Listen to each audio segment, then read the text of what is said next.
नमस्कार दोस्तों, मेरा नाम नरेंद्र है और आज फिर मैं हाजिर हूँ एक नया टॉपिक के साथ में आप लोगों से चर्चा करने के लिए। अभी हाल ही में सुप्रीम कोर्ट का एक आदेश आया है अरावली पर्वतमाला को लेके। जी हाँ, हम बात करेंगे अरावली पर्वतमाला के बारे में। सुप्रीम कोर्ट के आदेश के अनुसार अरावली की जो परिभाषा है उसको बिल्कुल ही चेंज कर दिया गया है। सुप्रीम कोर्ट ने कहा है कि 100 मीटर से कम ऊंचाई वाली जो पहाड़ियां हैं उनको अरावली की श्रेणी में नहीं रखा जाएगा।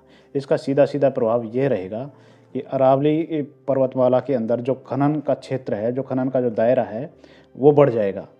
खनन का दायरा ज़्यादा बढ़ने से सीधा-सीधा प्रभाव अरावली अरावली पर्वतमाला पर पड़ेगा और अरावली के वन्य क्षेत्र हैं, पर्यावरण शास्त्रियों के अनुसार, पर्यावरणविदों के अनुसार उनका जो दायरा है वो कम हो जाएगा। अरावली पर्वतमाला भारत की सबसे प्राचीन बलित पर्वत श्रृंखला में से एक है।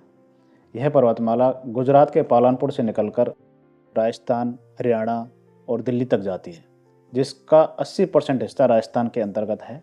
राजस्थान में इस पर्वतमाला में कई सारे वन्यजीव अभ्यारण्य हैं। सरिस्का वन्यजीव अभ्यारण्य है, रणथंभौर वन्यजीव अभ्यारण्य है, कुंभलगढ़ वन्यजीव अभ्यारण्य है, इसी के अंतर्गत आते हैं।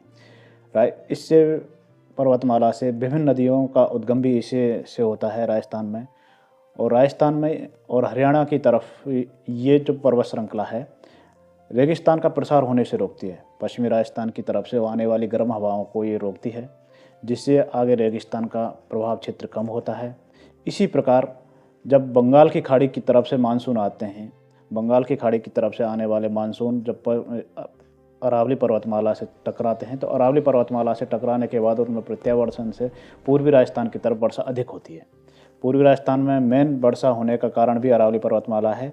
अरावली पर्वतमाला से पूर्वी राजस्थान और दक्षिणी राजस्थान में जो वर्षा है वो अच्छी खासी वर्षा होती है। पर्यावरण प्रेमियों से मेरा एक ही निवेदन है, अरावली पर्वतमाला को बचाने के लिए अपना योगदान अवश्य करें।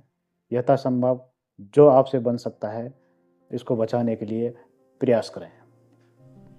और अंत में मैं एक बात यही कहना चाहूँगा कि जो लोग मुझे सुन रहे हैं, जो लोगों को मेरी वीडियो पसंद आते हैं, उनसे मेरा एक ही निवेदन है कि आप लोग मुझे फ्रेंड रिक्वेस्ट भेजते हैं, जो कि मैं चाहते हुए भी आपकी फ्रेंड रिक्वेस्ट को एक्सेप्ट नहीं कर पा रहा हूँ। अतः मेरा आपसे एक ही निवेदन है कि आप मुझे फेसबुक पर फॉलो करें, जिसका किसी प्रकार का कोई चार्ज नहीं है। राधे राधे।